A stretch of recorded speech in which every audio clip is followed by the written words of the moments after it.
Hello, welcome to my documentary entitled Is Gaming Sexist? Within this documentary I will try and give my fair and unbiased opinion on whether I think gaming as a hobby and a pastime and a media is actually sexist or not.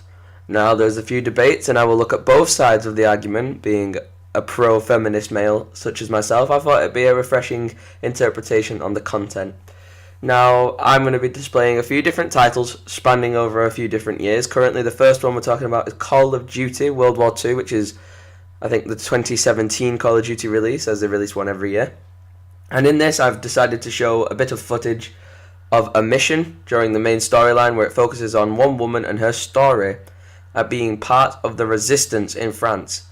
And she has a very driven mindset female character, very strong female character, which is a refreshing person in the Call of Duty franchise, as we've not seen one of those for a few years. And this is the first Call of Duty game to incorporate such a lady. And here she is the one with the auburn hair and the armband. So we're going to be focusing on her. And she is just a very dominant character in this story. She gives a very arousing speech just in a moment, so I'll let that play. But she's a very powerful character.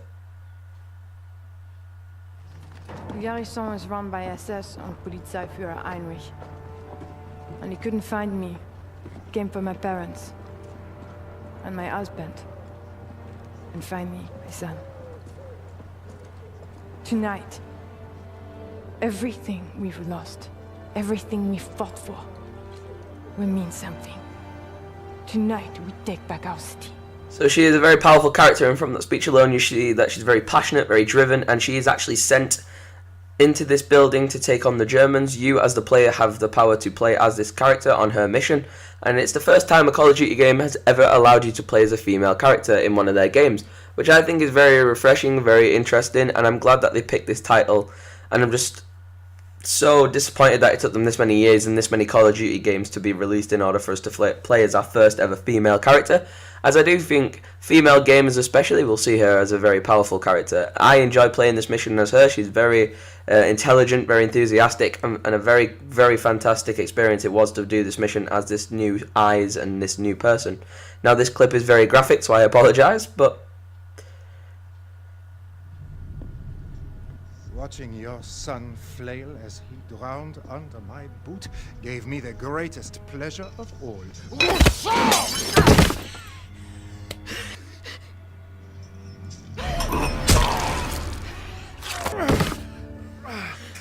This is for my comrades. This is for my son.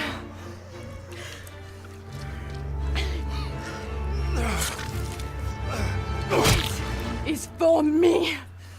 Vive la résistance. so yeah, in that clip we do witness her do a very brutal kill, which is something that we're not swayed by in the Call of Duty industry, but it was very important to me to see that they allowed a female character to do such a scene, and I thought that was very powerful. Ghost Recon Wildlands, and in this game you play as a military militia, I do believe that's the correct term, and I'm just showing you a little bit of a customization character scenario here where you get to create your own characters that you play as. You design a group of 4 characters that you can swap between and help you on your missions, and there was actually a new feature added to the game upon release, which was, I don't think in the original concept for it, but they decided to add it in last minute, and it was the option to turn your full team of men into females. As you can see, the creations tab lets you change from a male to a female, and the game does not change. I've played both this game and Call of Duty. I've played it for a long time, and Call of Duty didn't change being a woman, and this game didn't change my experience playing as a female the second time through. I played it all as all men, and then all as women, and then I did a mix between the two, which is also a new feature. But I just thought it was very interesting, and I don't think it's a bad option to have in the game. I thought it was a very good option.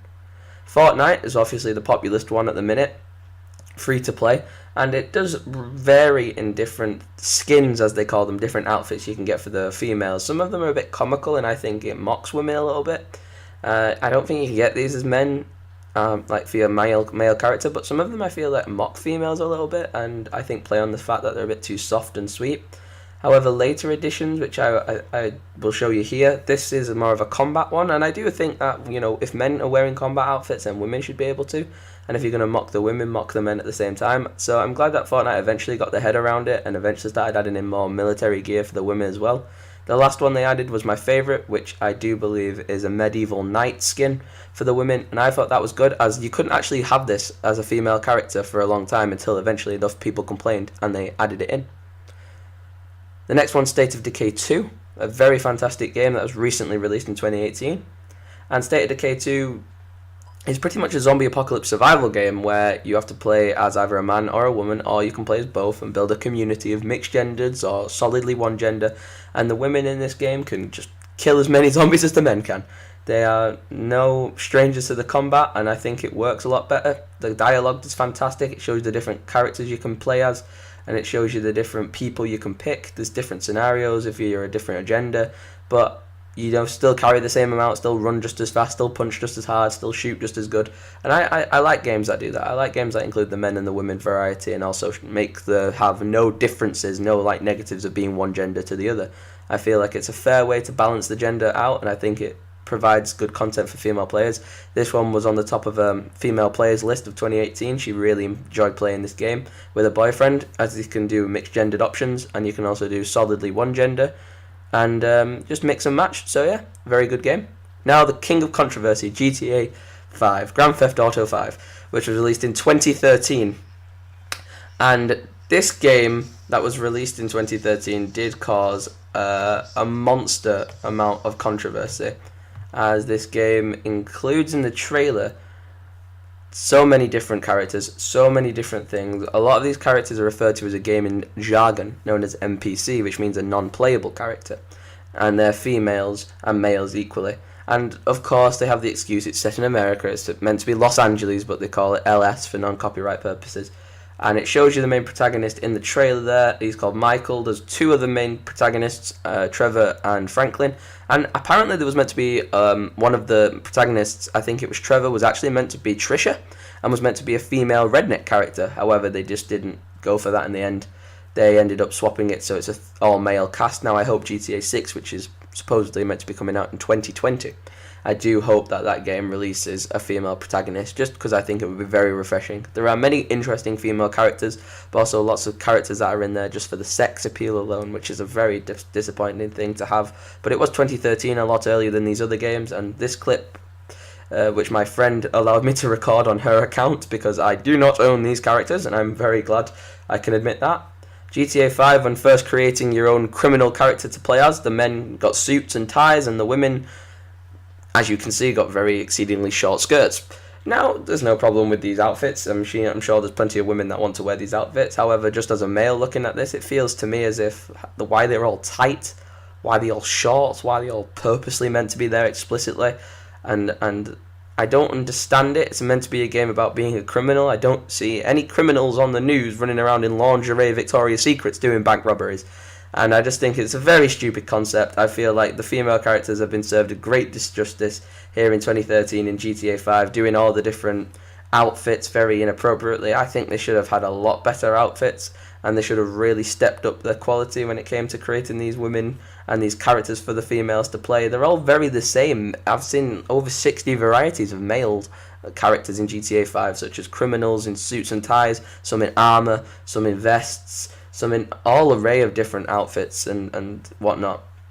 And I just think like the women have been served a great disjustice with the hair as well, so girly and flamboyant, and they can't have it as if you wanted to play it like that, then fair enough. But if you want to be a serious female gamer, like the friend who applied me this content, she was really angry that they'd not added this new content in. And I think out of this entire session of footage we managed to compile together, all the swimwear and everything is very, very revealing and explicit. However, I think this one in the cardigan is the one who wears the most clothes in the entire clip I managed to collect. And I tried every outfit. I was here for hours searching through the women's wardrobe and doing all the different outfits, and I just thought it was horrendous. Now this is where you play GTA 5 online. You can play as a female character. This character here, Lamar, he's in it, and this interaction is different if you're a man than if you're a woman. He tries to give the female character here a flower. She chucks it on the floor, which I very, very respect. I thought that was quite clever. But he's just a standard stereotype of a black gangster type of America and a African American in the American culture. And I think that's Rockstar, which is the company behind Grand Theft Auto. Their biggest excuse is, oh, it's meant to be a stereotype, a caricature, so we can have a laugh at real life society. And I get that, I understand that. But when he's got characters like this with a female character, you've got to think maybe he should have re-scripted things. He does a lot of passes to her. He mentions a derogative term there, which is in the subtitles, and the female character reacts angrily to that, which I thought was clever. So it's the 50-50 with Rockstar. It's the game that I really struggle with. This interaction here with one of the main characters from the single player meeting the female from online. He has a very angry interaction with her. She's going around being very powerful and achieving a lot of success, taking away from this man's business. He's quite angry with her. He's interacting with her. He's a love interest to her. And some of the terms, if you read, I didn't want to include the audio. There was a lot of swearing, but the language he uses is just very inappropriate. I feel he's being very suggestive to her, making passes to her, remarks to her, and none of this happens if you're a male character. I had to completely replay Grand Theft Auto as a female to get this content, so to see the change was just remarkable to me. I thought it was completely different, so crazily different to when I played this as a man, and he comes in, he shakes your hand, he gives you a gun, he tells you to go and do some missions for him, and that's it. There's a lot more interaction here with the females, however it's all negative, and I feel like that's very shameful of the company to do. But they have improved with their new title, Red Dead Redemption 2, which sadly if this EPQ was at a later time I would be able to show you content from that game. However, it's not released yet, so I can't, sadly.